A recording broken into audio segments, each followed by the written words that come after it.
Conflict is one of the leading causes of relationships to fail. So how do we turn conflicts into conversations? Find out today on IncreMental Health Tips.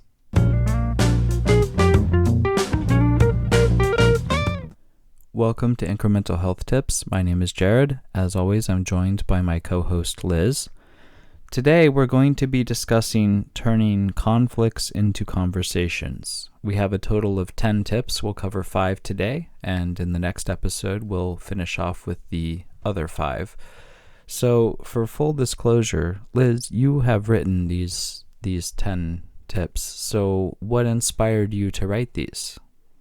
Well, I noticed that a lot of times people get into conflicts and they don't know how to manage them. And they won't even realize it when they start to argue about the way that the issues were brought up instead of the actual issues. So I think giving people a framework for how to manage those conflicts can help them so that they actually are focused on the issue they want to discuss instead of, having an argument where they lose track of what it is they're arguing about. Well, knowing what you're arguing about is really paramount to actually solving the problem. So with mental health, generally, one thing that our viewers need to understand is advice is contextualized. So somebody could give you advice, and that could work really well for people in some situations, but it may not for people in other situations. So, Liz, who is the intended recipient of these tips? So these tips are not intended for relationships where there's abuse, like physical violence or a really controlling partner. If you're in that situation, then it's best to find someone who specializes with that and has the experience and knowledge to know how to address those specific issues. Fair enough. But for everybody else, these are practical tips that you may be able to apply, and you may be able to see real differences in your relationship dynamics when applying these tips. So I'll go through them, and maybe you can just give us a brief explanation, just take us through it. And so here, the first tip is to develop some basic rules of engagement. So can you talk to us about what you mean by that? Yeah, so something like taking 10 or 30 minutes to calm down when a conversation gets too emotional can really make a big difference. It can help the people to refocus and think about how do they want to explain how they're feeling and what their main concerns are. And it can make the conversation more productive to take a break. So something like praying for religious clients can also help them with the refocusing process. I think, too, it's been recommended that exercising for men, so like going on a walk, or if you have exercise equipment at home, using that for a period of time can actually really help you work through the emotional component, and so then you can focus more on what's behind the emotions. Yeah, so getting physical is a really great tip because that can help kind of get that frustration out, so that way you can also be more focused. So people have to figure out what works for them and what helps them to develop that focus. All right, so tip number 2 is believing the best about your partner. So take us through that. So I found this one has really helped me in our relationship because I know that you are a good person, and we've been married for 12 years now. So I think focusing on the fact that, we all have bad days, we can all be in bad moods where, maybe we're too tired or we're too stressed out, and not taking those moments personally, I think can really make a big difference in how to handle conflict. Because if someone's tired or stressed, it can be helpful to just give them a little bit of grace in that and talk to them about the issues after, when they're in a better mood, then it makes it easier to work through things. I think that also is good advice for all of your relationships in life, like at the workplace.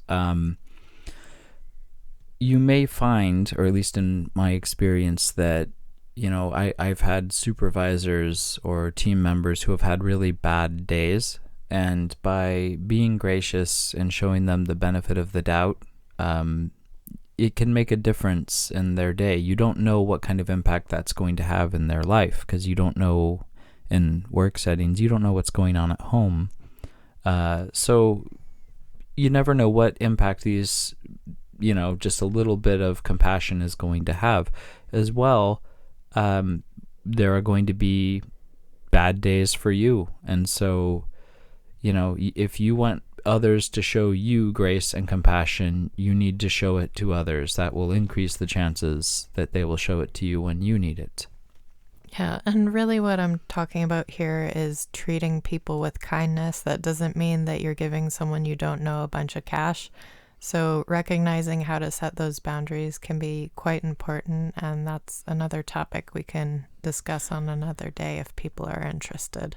So the third tip here is to take turns speaking. So take us through that. Yeah, so I actually got this tip from a couple who have been married for over 30 years. And what they said they do is they use a 2-minute timer and they take turns speaking, because with a 2-minute timer, usually you can explain one point and then it gives the other person a chance to respond. So taking those turns with short points and allowing the other person a chance to respond to make sure that each of you is being heard, it can really help to de-escalate things, and it lets the other person know that they're going to have a chance to speak as well. So, whether it's a timer or whether it's having an object you can pass back and forth, or you do it in a more informal way, taking turns speaking can be really helpful.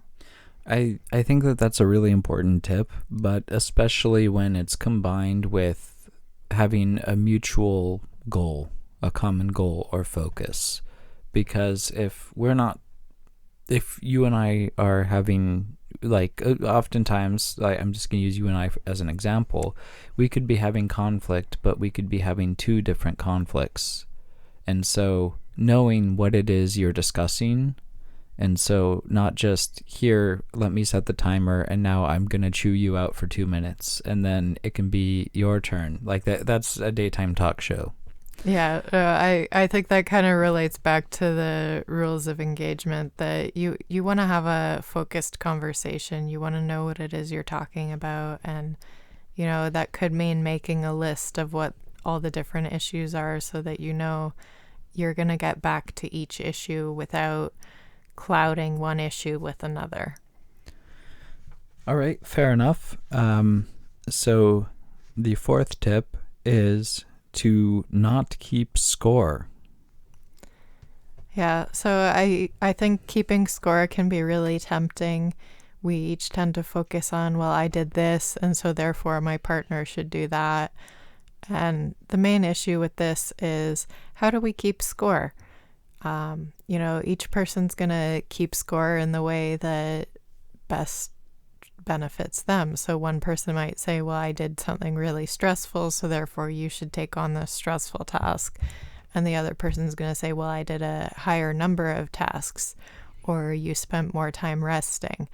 So these different ways of keeping score can result in more conflict because people keep score in the way that benefits them.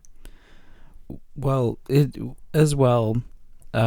there are other ways people can keep score. I was at a work meeting just yesterday, and one of my colleagues was getting really self-conscious because he was talking a lot. And so he kept on stopping himself as he was giving really great input because he was keeping score of how much everybody else was talking. And so you can keep score beyond conflicts in your relationship too, just in everyday life. And so we actually, several in the meeting told him, no, you're giving really great input. Please continue. And so getting into the habit of not keeping score, there's a certain awareness. Like if you're dominating a conversation, maybe allowing others to speak is a good thing for you to do. But that's just an example of how you shouldn't hold it against somebody else if they're speaking up more in a work meeting, for example. So moving on to our final point is to speak with kindness. So can you take us through that?